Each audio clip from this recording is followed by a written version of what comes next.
Yo, yo, yo, yo, yo, it's your boy Matrix back with another crazy episode of customer service where the customer is not always right.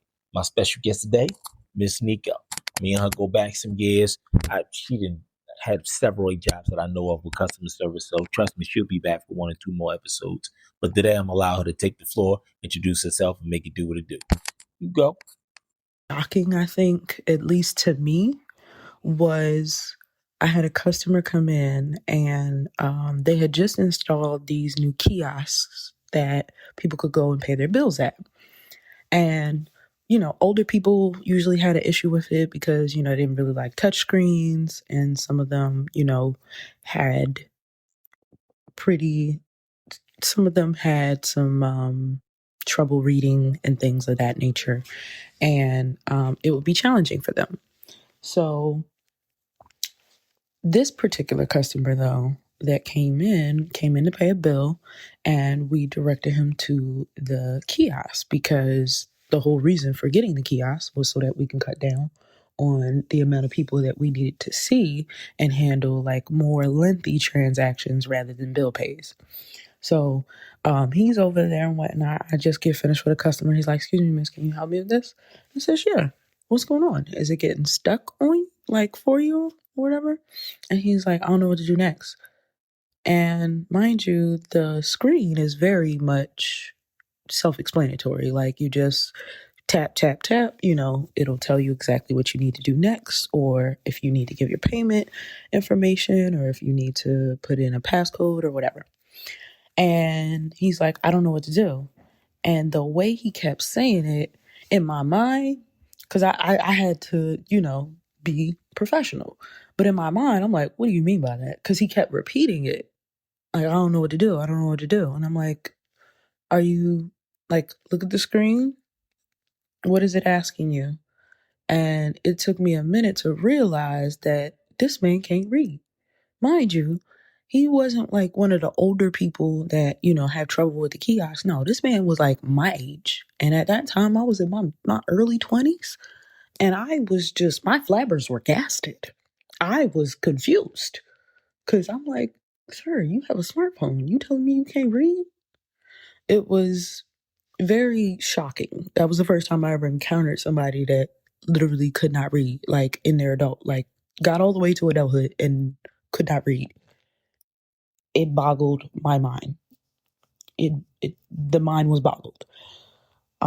Second one, we had a customer come in and she was upset about her bill. I think it was like over DirecTV or something like that. She had signed up for DirecTV and she didn't like the service, and she was upset that DirecTV was charging her however much they were charging her. Mind you, she had signed paperwork, and all of our trainings would always tell us to, make sure we go over what their first month's bill is going to look like, what the following month's bill is going to look like, all of that stuff. And so we did that with her, like, and we kept a copy of, what we gave her as well. And they gave her another printout when she came into the store. This lady was livid. When I say she was livid, she was hot, hotter than fish grease.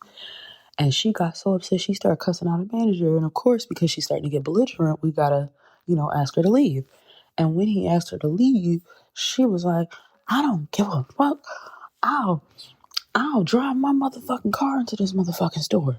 And, hearing somebody say that, a lot of the customers started to scatter before she even got in her car. When we went and saw her get into her car, we saw that she was driving a Volkswagen Beetle. Bruh, the laughter that left a lot of people's left a lot of people's lips was unheard of. Thankfully, she was not in the store when she heard that, but she'd have been she had a old school Volkswagen Beetle. She would have broke an axle trying to get up the curb on like with that car. But she was determined to drive her car into the store, into the storefront. She was that upset. The third story is about us getting robbed. And this is how it went. This was the most, like, first of all, he was the worst criminal in the world because he came in initially, mind you, it's summertime. It's hot. We talking 95, damn near 100 degrees. This man is wearing ball shorts and a long sleeve hoodie. like one of them like sweatshirt type hoodies. Of course, me seeing what he got on, I'm like, it's kind of hot for that, ain't it? And now, mind you, I ain't say that. I was thinking it. And in my mind, I'm like, that's weird. That's suspicious. He stands in there in the store for about 2-3 minutes and then he leaves. So we're just like, okay, maybe he didn't want anything. Maybe he was waiting for somebody. Maybe he was looking for somebody. Who knows? Don't this Negro come back? Same outfit. Don't even bother to change outfits. But this time he got the hoodie pulled over his face, with the strings pulled tight so you can't really, like, it's obscuring his face. I'm guessing from the cameras, not really from us, because he walked in and we saw his face like a half hour ago.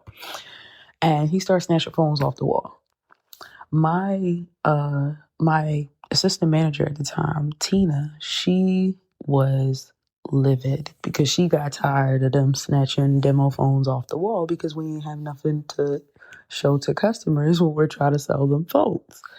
Come to find out, these Negroes were directly across the street at the apartment complex from the store.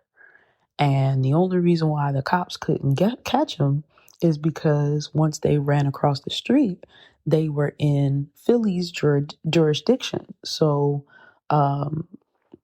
who is that? Cheltenham police couldn't do anything. Woodcote police couldn't do anything to arrest them because they were out of jurisdiction. It would have to be Philly police that would have to come all the way over here and handle it and arrest them and whatnot. Nothing ever got done. Nothing ever happened to them as far as I know. Eventually we ended up getting armed security in there and whatnot, but on the days that the armed guards may have called out or weren't there, I think we had at least one more robbery before then. But yeah, those are a few of the adventures of being a AT&T worker. Wow. Yo, that's crazy, yo. And on that note, we're out, y'all. I told y'all, new episode every Monday. Please like, share, comment, review, drop a review. Let us know what you think, man. This is season 2, and I told you it's going to get crazy. It's going to get wild, all right? Don't forget, tip your waiter. Check, please.